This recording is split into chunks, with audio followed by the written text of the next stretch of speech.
All right. Hey, everybody. What's up? It's Tipping the Scales. I'm Shay Dawson. I'm Tania Rivers. Welcome back, crew. Man, we got a treat today. It's been a while since we've had a guest, so I don't know if y'all ready for this conversation. I know. Actually. It's been like, I don't know, how long? Months. Really? I want to say I want to say like we've had like 7 episodes, but it's just me and you. So they probably tired of us by now. I know. Even though we love each other, we do realize that we got to bring in some fun and bring in some powerhouses like we have today. Yeah. So I don't even know. This is so exciting. One, I met Shana years ago when I lived in Philadelphia, working for the Sixers. Mind you, she hoops too because she got a little jumper. You know, you'll see her every now and then. Shana, how come I didn't know that? I'm low-key jealous. I did not know that. Back in the day. And what position? She pulls it out every now and then. What position did you play? Point guard. Okay.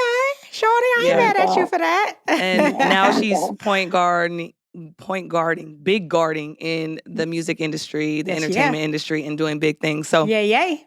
Shana, just introduce yourself to our audience. This is very transparent podcast where we just have conversations, but just let everybody know like your name, what you do, where you come from, and then we'll get started. Okay, I am Shana. Everybody likes to say I'm from Philly, but I'm from Bluebell, Pennsylvania. Okay. Oh, no. Hold on. I was giving you Philly cred on here. I mean, she's always in Philly. Listen, I'm always in Philly. All of my artists are in Philly. Yep. Everybody swears I'm from Philly. And I'm like, nah, I'm from Bluebell, right outside of Philly. But I'm from Bluebell. I like to make that clear because I love my hometown. I love where I'm from. Yes. I like to represent it. We're a small town and there's only about 15 Black people coming up out of there. So, so you got to make that point? Yeah, I got to rep it. I am the director of A&R at Def Jam. Yes. And I am the co-founder of Stacker Star Records. So, yes. That's a true boss. So proud of you. I know. Thank you. I'm a director. Like, you're a true boss. So own that. Thank you. Yeah. Thank you, guys. Thank you. You're welcome. We get so excited when we have folks like you on because just Shay and I always talk about how proud we are of each other.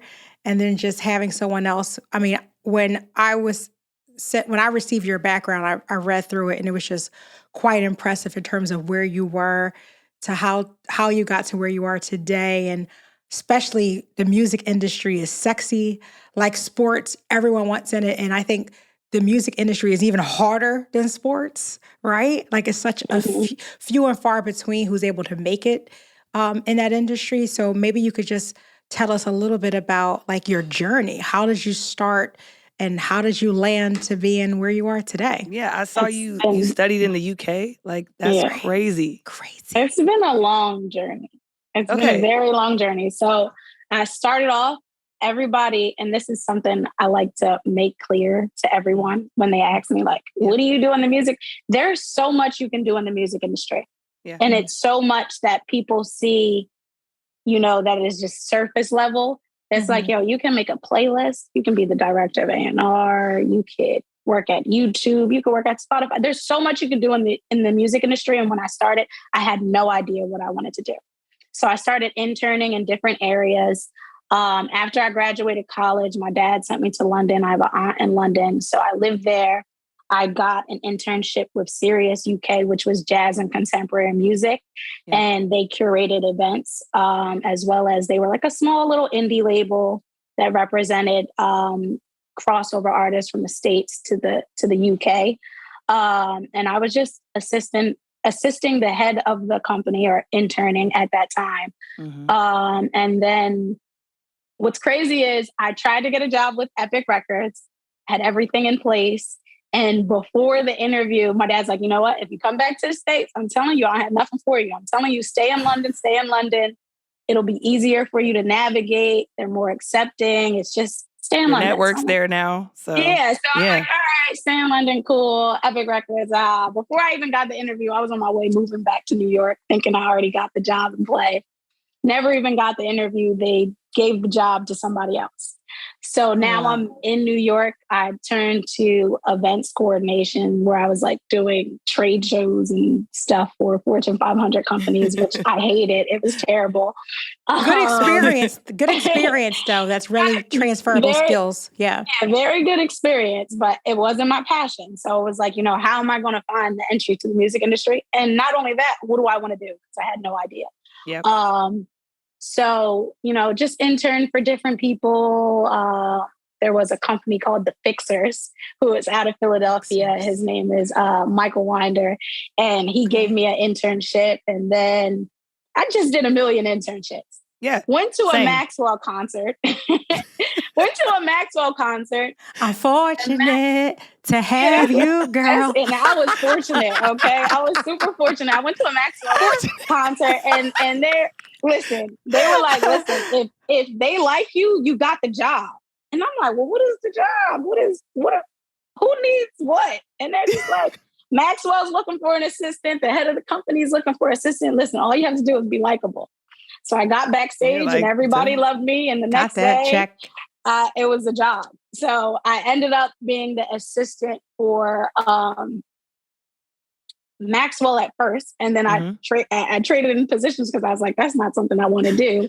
The head of the company, the CEO. John D, needed an assistant. Yep. So his assistant was leaving in 2 weeks. And I was like, all right, let's put me in there. So I did that for a while.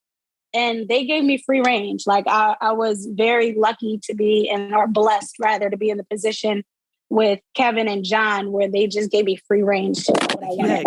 K. Michelle, India Ari, like you had, like what? So I was day-to-day assisting, managing, developing, everything I asked if I could do, they were like, go ahead. If you can handle it, do it. So I was like, okay. And then I started getting around the artists more. So I was doing day-to-day with India Ari. I was doing day-to-day with K. Michelle, Let Us See. We had Raheem Devon at one point, Leela James, a whole bunch of neo soul and R&B artists. Yeah. Nice. So I worked there for years I found my way in LA because I started in New York and then I was like, hey, can I move to LA? And they're like, okay, move to LA. I partnered up with Kevin's assistant, who is now my best friend, Kevin Johannes. And we started developing acts. Shout out to her. Shout out to her because I know she's like your sister, right? Yes, that is nice. my heart. Yes. So her and I went to our bosses and we're like, look, we want to manage. And they're like, okay, what is that? What does being a manager look like to you guys? And I was like, I don't know, but we got some artists and we found these artists and Evan, Sydney, Vivian, myself, we built a team and we developed these girls and everything happened overnight. Yeah. So literally everything happened overnight. Very nice. And listen, I got to give a shout out to just folks who take the time to do the hard work and being an intern because some people frown their nose upon being an intern because internships sometimes aren't sexy and it requires you to get gritty, roll up your sleeves and get work done. But an internship can land you to where your dream job is. Like if you're willing to get a little dirty, have some grit and grind it out, then you as needed. Okay. As needed. It's an as-needed thing. Yeah. Exactly, Shay. And that can help you climb to where you need to be. But internships are a great way to break into the industry that you're looking to work in, get some real work experience, and be around the people who you're trying to, whether you want their seats or you're trying to be close to that job, it really helps you get a true understanding of the industry and the positions in itself when you intern. So shout out to you for doing that. And I hope this is a lesson learned. I'm always looking for interns. So whoever's watching this, I'm always so if they're interested, where should they go? How do they reach out to you if they want to be your intern? Instagram, email. My emails are all over the place. So I'm always checking my emails daily. Okay. So and what's your handle on Instagram? At Bana, BANAAA _. Okay. You heard it there. You want to be in the music industry. Now's your chance. We're always looking at I feel like people don't even appreciate the internship phase anymore. Exactly. They don't. I learned so much from being an intern because what I'm realizing is people who don't intern or ever assist, they skip out on details. And they think they should like climb faster than they do. Yeah. But they don't, right? Like, you literally have to build your tribe. You don't appreciate the job that you had. The journey. They don't appreciate the journey. Yeah. They just want to walk in the door and like, I want to be the CEO in a year. It's like, pump your brakes. If you really want to learn and gain knowledge and experience, take your time and be willing to take a step back and just learn the business before you're looking to. Everyone wants to make money really quick, but they don't want to do the grind and the hard work sometimes that it takes to get to where you need to be. So, yeah. Yeah, but what I also hear is that each time along the way, every time you just said, I don't know what I'm doing, I'm going to do something, you met someone that was integral or vital to your next phase, right? And like, you had to build your network and your tribe in order to continue to get ahead. So talk about some of the challenges that you've had. Like, I don't talk to you every day, but I do follow you closely, one, because you do inspire me as well, because I just love how you're a mother and you just get shit done. Like, you're just a get shit done person. I can just tell you're always on the move. So just talk about some challenges. Like, how do you manage your time? How do you manage your time as a mom? How do you decide what's a good person to manage, a good artist? How do you spot talent? Talk about some things like that. I'm sure you guys have a diverse audience. Yes, we do. So Absolutely. I can speak to every challenge. So challenges as a woman, challenges as a mother, challenges as an up-and-coming person in the industry. I feel like the hardest challenge for me right now, and people would think it's being a mother, but it's not. It's being a woman in this industry. It's being overlooked and people thinking, I'm going to take this avenue or go the man route or do this to get to this, when it's like, no, at the end of the day, you're still going to have to answer to me. But you gotta go around me, but you're going to try to go around me, but you still got to come back. All roads lead right back to me. Like, I love when they do that. So I'm going to let you do whatever you have to do. I think it's like, you don't take me serious. You don't take my position serious because I'm a woman in it. And not only that, I think a lot of males take away from women's journey in the industry, right? I'm the reason. Break that down. I feel like a lot of men take away from women's journey in this industry. Or how do they do that? Like, give us an example. Accountability for it. I guess an example of that is, no matter how much I bust my butt, right? No matter how much I go crazy at my job, there's a man who's standing behind you. It's like, I'm the reason she got there. Oh my gosh. Or, I'm the reason that this happened. Yeah, I'm the reason that she got this opportunity, where it's like, did my work not speak for itself? My hustle, my grind, my blood, sweat, and tears. Nothing I did matter, or was I not putting the work in? And fortunately, I've had the opportunity to work closely with men that do respect my journey, but the ones that I cross paths with that I seemingly need, they don't respect it as much. It's always, I was having a conversation with one of my coworkers the other day where, like, when you walk in the room, a man is undressing you right away. And I was just like, I took that comment, I'm thinking about it. And it's like, that's not all men, but that's a majority of men. It doesn't matter. I could come in looking like absolutely nothing. I can come in looking like something. And the moment I walk in, it's not, that's Shana from Def Jam. No, it's Shana that looks good. And how does that affect you? Like, does it affect you? You're taking away from my journey. Okay. Like, you're taking away from everything that I stand for. The credibility. Because I take my job serious. Right. And how do you deal with that adversity? Like, what do you do? Because when that happens, it's not easy. And I have experienced it myself in my career too. Same here. Right? Shay, we talked about this before. We used to work together in sports. And we go through a series of emotions, from sadness to anger. I mean, you go through just so many different emotions. And I think at some point you are willing to understand that you deserve your seat at the table, that you've worked hard to get there. And no matter what, no one's going to be able to take that away from you. So how do you deal with that adversity within your role? I think I changed the narrative. Right? I love that. I have to change. Every room I walk in, my narrative is, hey, I'm Shana. This is what I do. oh, no, I came here to work.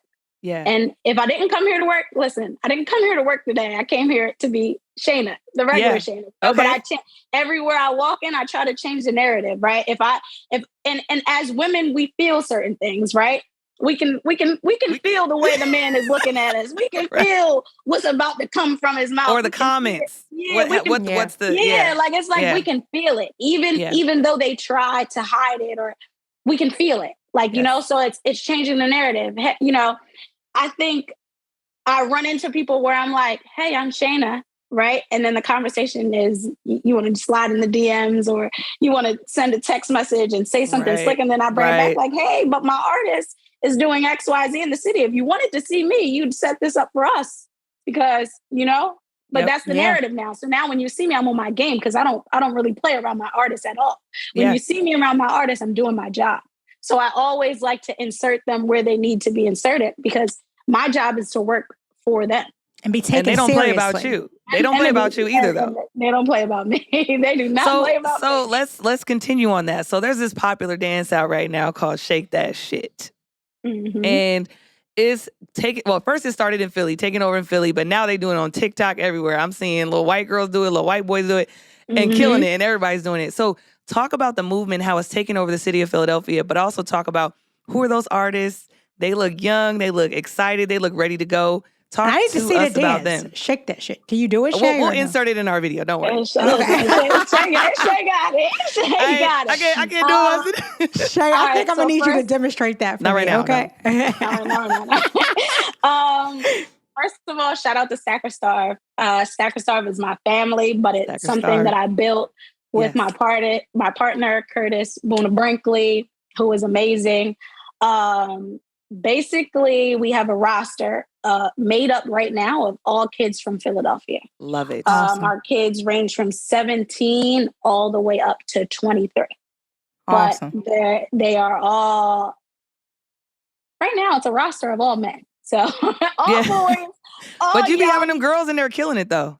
Yeah, all boys, all young, out of Philadelphia. So it's I love it. Like, I love my job to know that I'm helping kids, making an impact. Making an impact. Like, I love my job.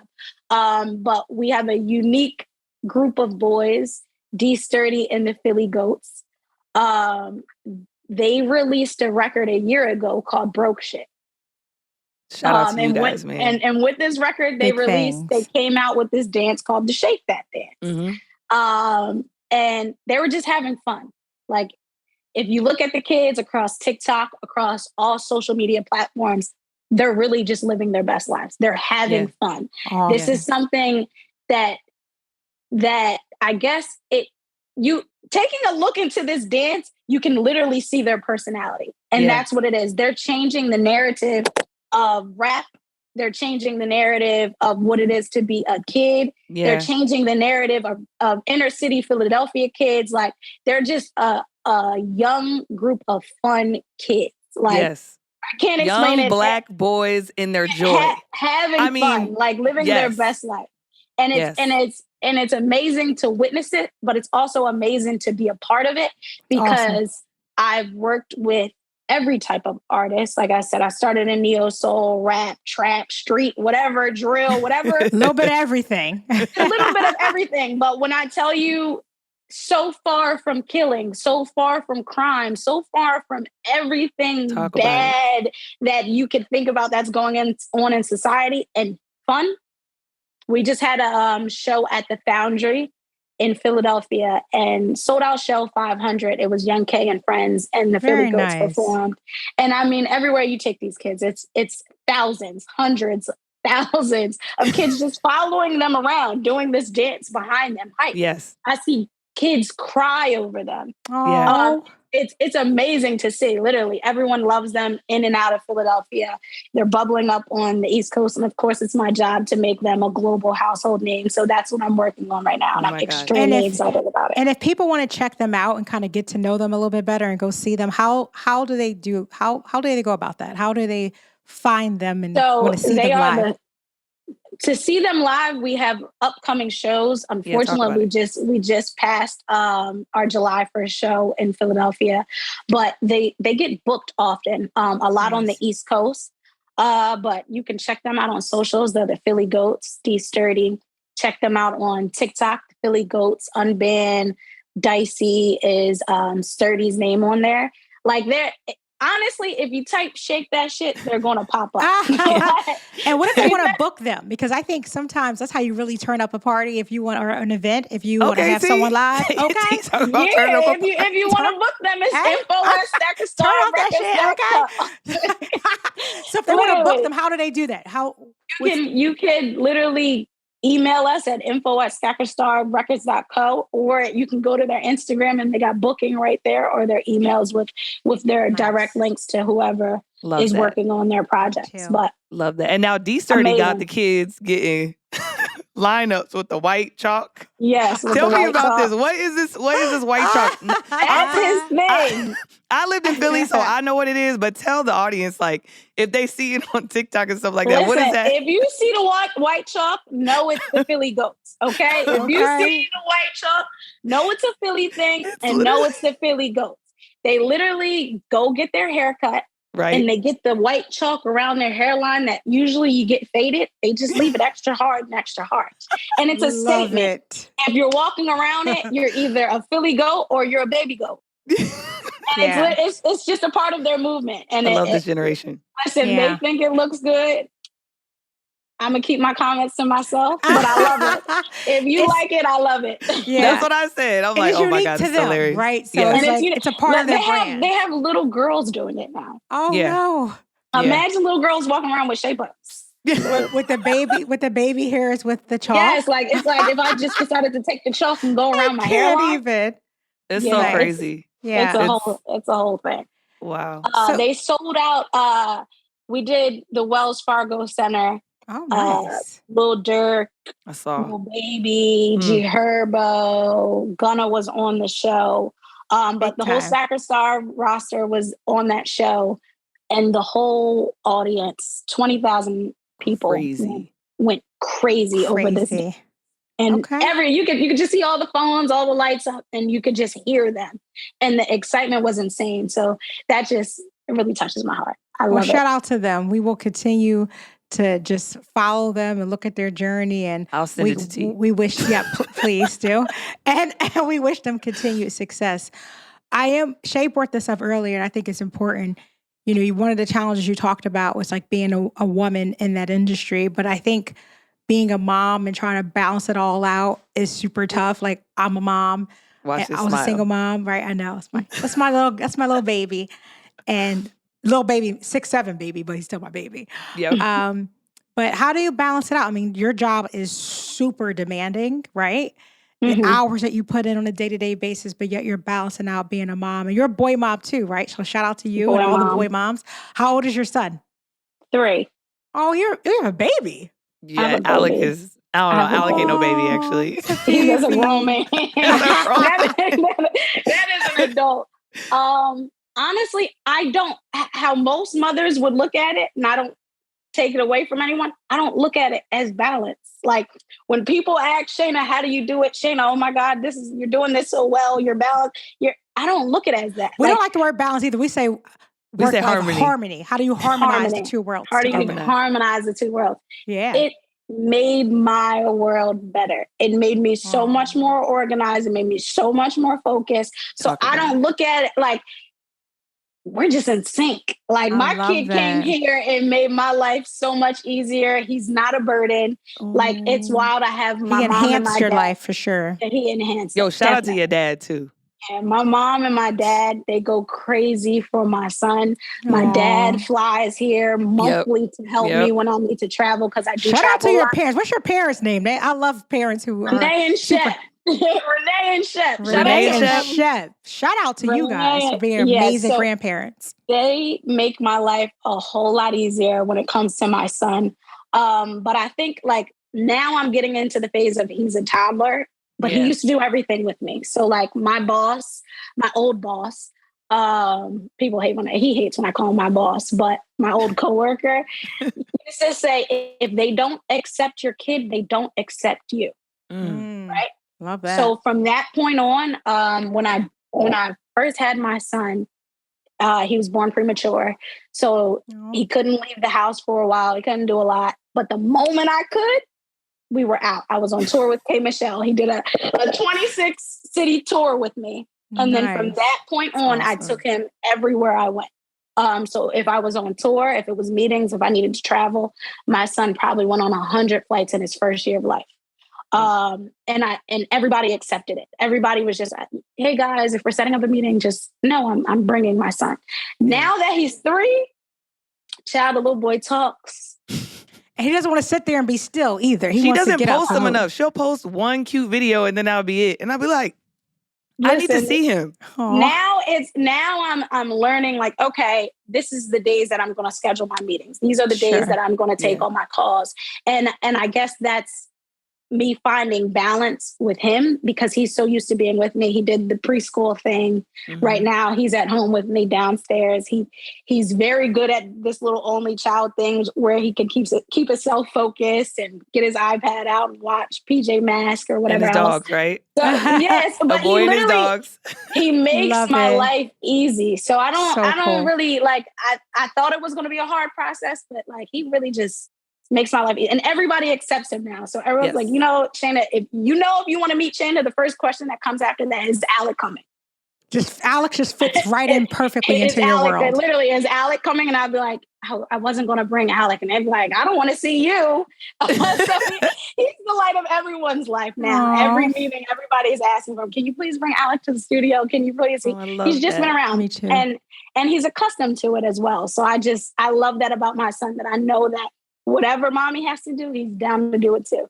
Yeah, awesome. That's dope. Love that. That's how we harmonize. He just does it with mommy. Oh, I love it.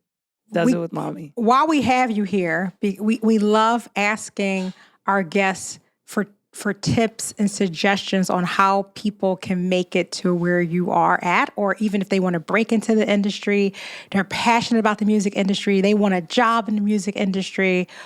What should they do? What is your advice? What are the traits that they need to have? Like, are they gritty? Like, what is that? Yes. What does it look like? I've met so many different women in this industry, but the ones I feel like are the greatest to me are the aggressive ones. The aggressive women, aggressive, assertive, strong personality, strong-willed, determined, with a thick skin. Oh yeah.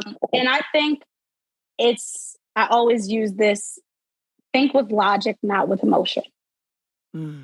If you dealt with this industry, if you dealt with this industry with emotion, you're not going to make it. But if you deal with it logically, like, oh, he said that, but let me think, like, think before you speak. I'm one of those, like, let me process what you said, because Shana 10 years ago would have responded like this. But Shana now is going to respond like this because I took the time to actually understand what you said, even though you didn't understand what I said. So I think that's something like people take a lot of, situations head on with emotion. Take it with logic. This is a logic. You're dealing with personalities and you're dealing with 20 different people all the time, all day. Deal with them logically. Don't deal with them emotionally. I think another thing is research, right? Like for me, it's so crazy because I was just, shout out to Tunji. Shout out to Tunji, CEO of Def Jam. But he hired Tunji. incredible women to work with at Def Jam. Awesome. And I was just going over some like emails that I sent out to people with him prior to me even getting in the industry. And when I look back at them, like 2013, 2014 Shana, 2015 Shana, that was sending out emails to the Sylvia Rhodes and the Ethiopias and the industry, that was just, hey, my name is Shana. Like when people come at me, show me your value. Show me what you can bring to the table. How can you help what I have going on versus saying, hey, I'm young and I'm trying to be in the industry. That's cute.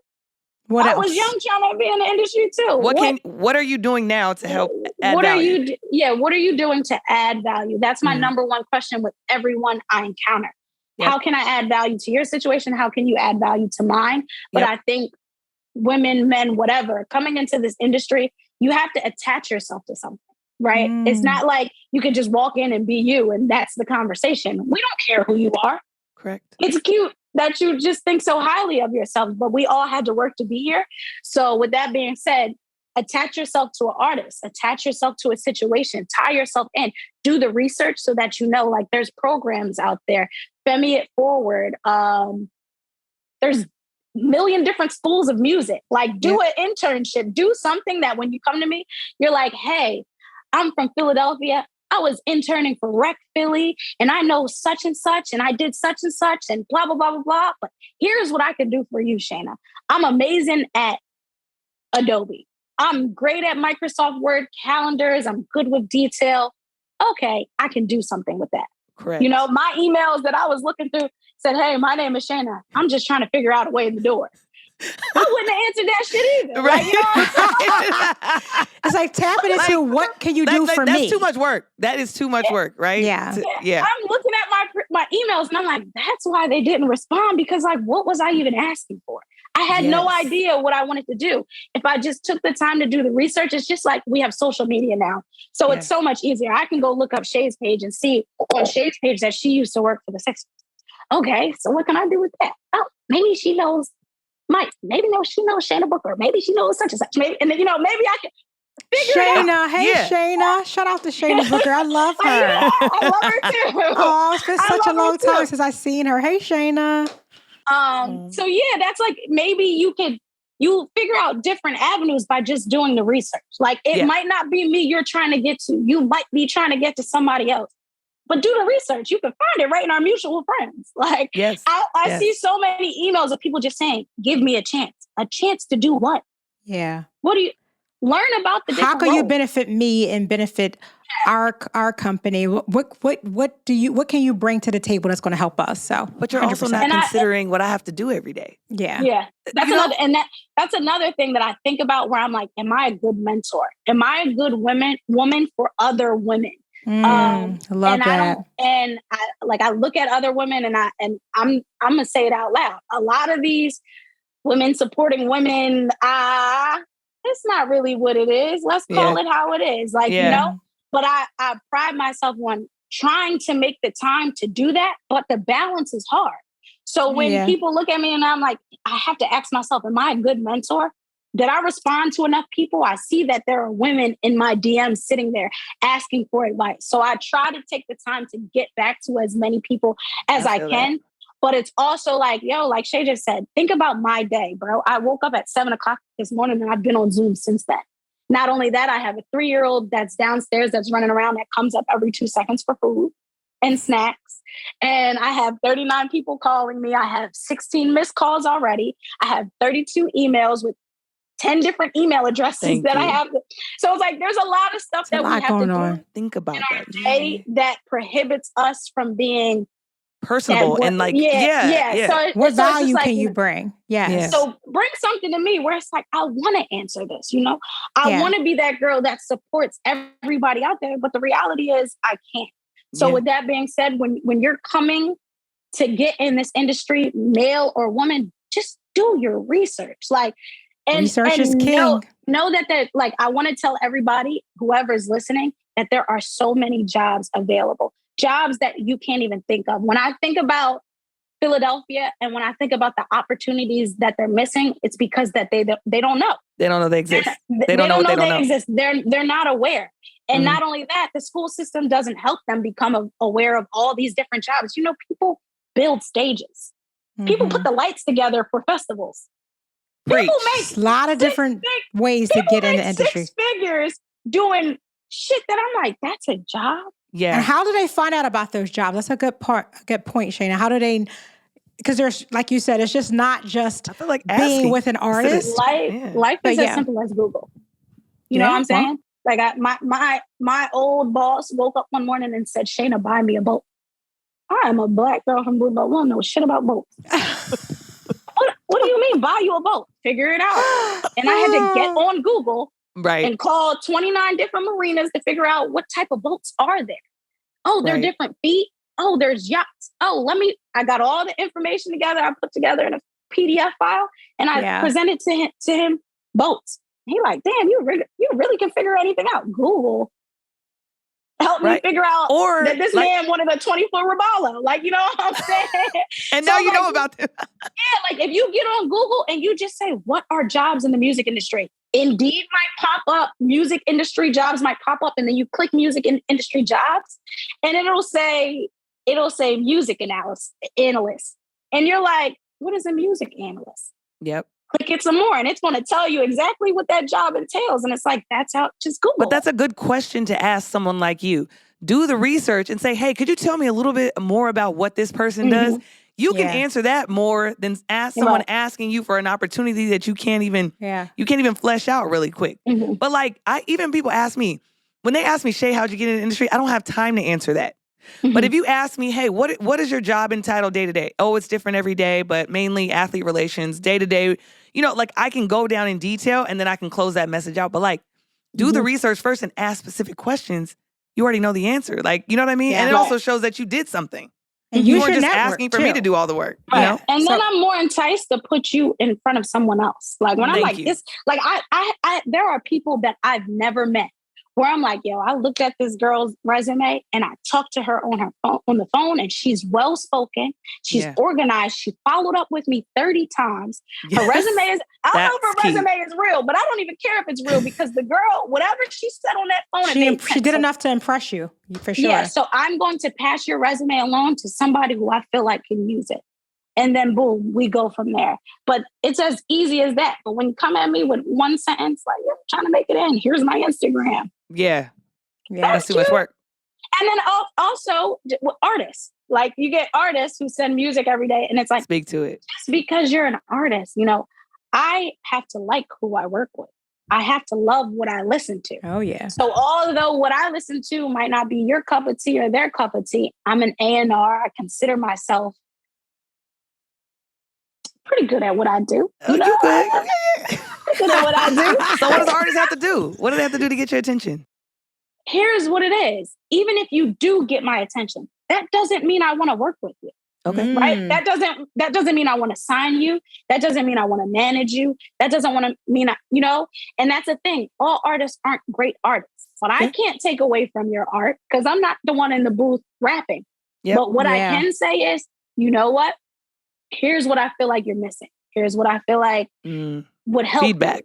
Yeah, I'll give you positive feedback, but I think a lot of artists just think, oh, Shana's an A&R. She's going to give me a record deal. Do you sound good? Did you listen to you? Do you think other people are going to listen to you? Like, before you sent me this. Look, right. I think I sound good in the shower. I mean, I sound amazing, but I don't know if everyone else would feel that way. But you're not about to DM Shana and be like, yo, what's up?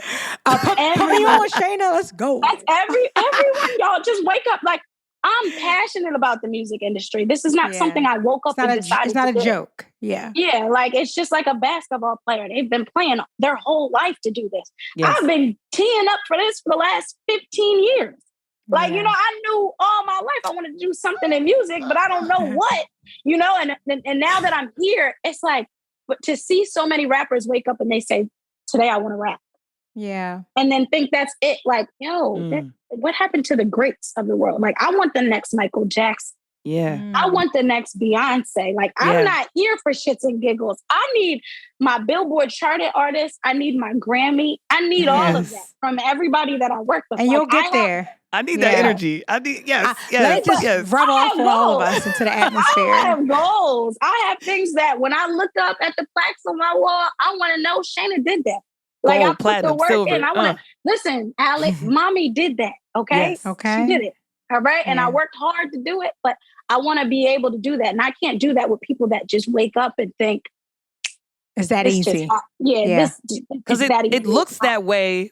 That's what I'm saying. Like you said, the surface level of the music industry or entertainment industry in general, it's just they look at the video, they look at the clothes, they look at the fun, but they don't look at everything that goes into that one little thing. Absolutely. Absolutely. Like, listen, we want to be respectful of your time. We just realized we could talk for you for hours. Yeah, But I'm before fine. thank you. But before we let you go, because I think this happens all the time, especially in the music industry, you hear the word no a gazillion times. Like even I have a friend whose daughter is an actress and she landed her big role. Shout out to Zuri Reed. She's amazing. But she received a lot of no's before she got to a yes. So what's your, come on in. Alec. Hi, Alec. Hi, Alec. We're almost done with mommy, we promise. Hi, Alec. So cute. Don't wave? No, you just going to that's an acknowledgement. I like that. But our last question is, what do you say? How do you deal with the no? What's your advice to them understand the word of no? How do you overcome the word no? Yeah, that's a good question. One no is 20 yeses. Like somebody, I'm going to tell somebody no, somebody's going to tell me no, but the next person, there's always somebody else. And you know what it is when you put the work in, when somebody tells you no, they're going to come back for you. Yep. Right? Yep. All the people that told me no came back for me. Ooh. Okay. I'm experiencing that too. Yeah, all the people that was like, no, not they are on the line like, hey, Shana, you got an artist? Hey, Shana, you got this going on. All the people that told me no. Are you petty? Do you shade them or do you take that call? Oh, no, I'm not petty at all. You know why? Because I have kids that I'm working with. Okay. You know what I'm saying? So I don't want to hinder my attitude or my personal pettiness to take away from my opportunity that they might need. Oh, that's great. Great. So advice. It's like, I try not to, okay. Well, listen, Alec, I think we know what you want, and we are so appreciative of your mom's time. So thank you, Shana. We appreciate you being on Tipping the Scales. And keep doing amazing things. I appreciate it. I'll be looking for all your awards and all those things that's going to be on your wall. I'm sure we're going to see it. Best believe we were cycling all this as soon as you hit. Oh, yep, boom. Listen, it's all Platinum, good. Here she comes. Alec just said, mommy, bed now. Okay. Well, thank you for your time. And listen, guys, thank you for continuing to follow us. Like, Shana's amazing. So we hope you take the time to listen to this episode in its entirety. And please, please, please continue to follow Tipping the Scales wherever you get your podcasts. And look for our content on IG. You'll see her there. Thanks. That's the Tipping the Scales. Bye. Bye.